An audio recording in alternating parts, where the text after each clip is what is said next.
मुस्कान मेरा माँ बहुत अच्छा बेटा।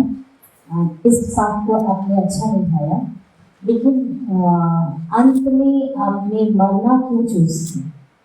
मैम इसलिए चूज किया क्योंकि उसकी माँ के पास पैसे नहीं थे और उसकी सास ऐसी थी कि उन्हें दहेज देने के बावजूद वो पैसे मांग रही थी और उसकी छोटी बेटी को बहन को भी पढ़ाना था और उसकी सास उसे घर से बाहर निकाली और उसकी माँ सह नहीं पाती, तो उसकी माँ को वो मरते देखे उससे पहले उसे मरना। सॉल्यूशन था?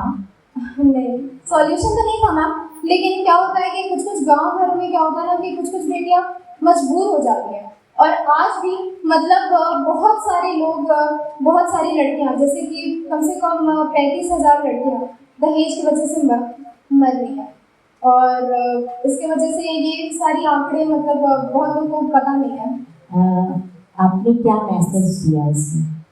मैम मैंने मैसेज दिया, मेरे अकॉर्डिंग यही मैसेज था कि ऐसे लड़कियों, वो जैसे बोल रही थी कि मैं मरना नहीं चाहती हूँ, मैं इस घर से जाना नहीं चाहती हूँ, मेरा यही है कि आप मुझे पढ़ाइए, मतलब मैं पढ़ रही हूँ और मैं नौकरी करके सारा चुका दूँगी, लेकिन उसकी सास से वक्त नहीं देना चाह रही। तो मैसेज तो यही है कि लड़कियां ऐसे मर जाती हैं, तो लड़कियों को ऐसे मरना तो नहीं चाहिए।